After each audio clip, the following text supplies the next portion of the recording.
Welcome to clue today news. నేటి సమాజంలో మానవ మృగాల నుంచి మహిళలు తమకు తాము రక్షింపబడాలి అంటే కరాటే విద్య చాలా ముఖ్యమైన విద్య. Uppala charitable trust chairman Uppala Venkateshwara ఈరోజు కల్వకుర్తి పట్టణంలోని కిరణ్ నాయక్ ఆధ్వర్యంలో చింతలకొండారెడ్డి ఫంక్షన్ హాల్ నందు నిర్వహించిన 2వ జాతీయ స్థాయి open to all karate championship కార్యక్రమానికి ముఖ్య అతిథులుగా విచ్చేసిన బీఆర్ఎస్ రాష్ట్ర నాయకులు మిషన్ భగీరథ మాజీ vice chairman Uppala charitable trust chairman Uppala Venkatesh వారితో పాటుగా బీజేపీ రాష్ట్ర నాయకులు జనార్దన్ రెడ్డి కలిసి పాల్గొన్నారు.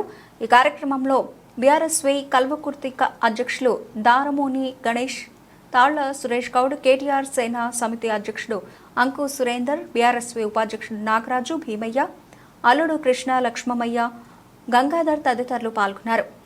కనిపిస్తున్న సమయంలో విద్యార్థులు ఎక్కువగా కనిపిస్తున్నారు. మీరందరూ చదువుకుంటున్నారా?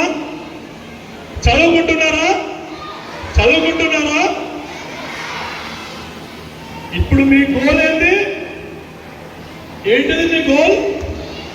విద్య. చదువుతో పాటు ఆత్మ పరిరక్షణ ఉండాలి, శరీరం బాగుండాలి, ఆరోగ్యాలు ఉండాలంటే బలీనంగా ఉండకుండా బలిష్టంగా తయారు కావడానికి మీ యొక్క పేదరిక కుటుంబ నిర్మూలనకు కూడా కరాటే అవసరం వస్తుంది. ఎక్కడైతే ఈరోజు ఒక మధ్యతరగతి కుటుంబాలు కానీ పేద కుటుంబాలు కానీ ఆర్థిక పరిపుష్టి లోపిస్తున్నాయంటే విద్యా వైద్యంలోనే లోపిస్తున్నాయి.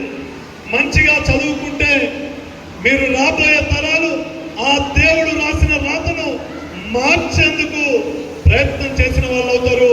మీ జీవితాలను బాగు చేసుకున్న వాళ్ళు అవుతారు.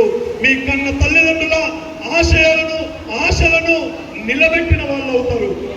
అంతే విధంగా మీ కన్న తల్లిదండ్రుల ఆశయాలు ఆర్థిక పరిపుష్టి స్థిరంగా ఉండాలంటే ఆరోగ్యాలతో ఉండాల్సిన సమయం ఉత్పన్నమైంది. మిత్రులారా, విద్యార్థులు చాలా మంది ఈ రోజులలో ఎన్నో వ్యసనాలకు అలవాటవుతున్న ఈ సమయంలో ఇక్కడ అమ్మాయిలు చాలా కనిపిస్తున్నారు.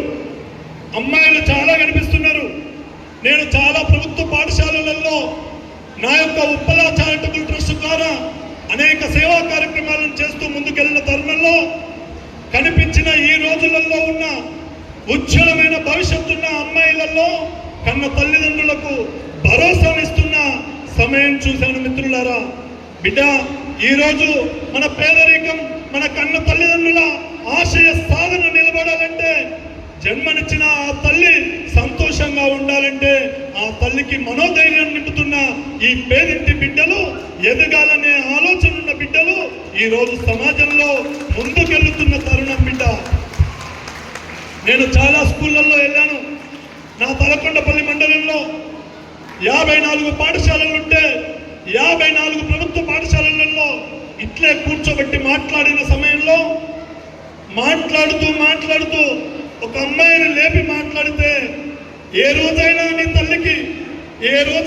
తల్లికి కడుపు నొప్పి వచ్చినప్పుడు, కష్టం వచ్చినప్పుడు, జ్వరం వచ్చినప్పుడు, మన పేదరిక కుటుంబంలో పుట్టినందుకు ఆ దేవుడు రాసిన రాత ఈ విధిని మనకు అనుభవించడానికి ఇచ్చినప్పుడు, ఆ అమ్మ కష్టాల్లో ఉన్నప్పుడు నేనున్నానమ్మా,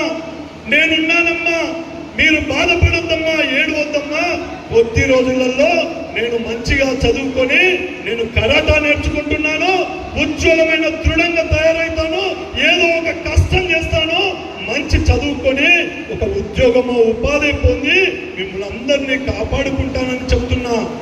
మనోవిజ్వలమైన భవిష్యత్తును తీసుకుపోతాను, బంగారు బాటలు వేసుకుంటాను, నీ కడుపులో పుట్టినందుకు మిమ్మల్ని కాపాడుకుంటానని చెప్పిన బిడ్డలు కనిపిస్తున్నారు. బిడ్డ, మన గడ్డ చాలా పవిత్రమైన గడ్డ, చాలా చైతన్యమైన గడ్డ. ఈ గడ్డ పైన ఎన్నో మంది పెద్దవాళ్ళు ఈ స్థిరంగా కుటుంబాలను నిర్వహించుకున్న గడ్డ. అలాంటి గడ్డ పైన పుట్టిన మనం మన కుటుంబాన్ని, మన కన్న తల్లిదండ్రులను, మన జీవితాన్ని, జీవిత ఆశయాన్ని, మన యొక్క బంగారు భవిష్యత్తును తీర్చిదిద్దుకోవడానికి విద్యను, దానికి తోడు ఇలాంటి కిరణ్ నాయక్, మల్లికార్జున లాంటి మహోన్నతమైన వ్యక్తిత్వం ఉన్న వాళ్ళు ఇలాంటి అమ్మాయిలలో ఉత్తేజాన్ని, ఉత్సుకతను నింపాలి. వాళ్ళల్లో చైతన్యాన్ని నింపి ఆత్మరక్షణ కొరకు మనోధైర్యాన్ని కల్పించే విధంగా ముందుకెళ్లేందుకు ప్రయత్నం చేయాలని ఇలాంటి కార్యక్రమాలు చేయడం, ఉత్తేజపూర్వకంగా వాళ్ళని నింపడం పేరుగాంచిన విషయంగా కోరుకుంటున్నాం. పెద్దలకు మరొకసారి ధన్యవాదాలు తెలియజేసుకుంటూ, మనోధైర్యం ఎంత గొప్పదంటే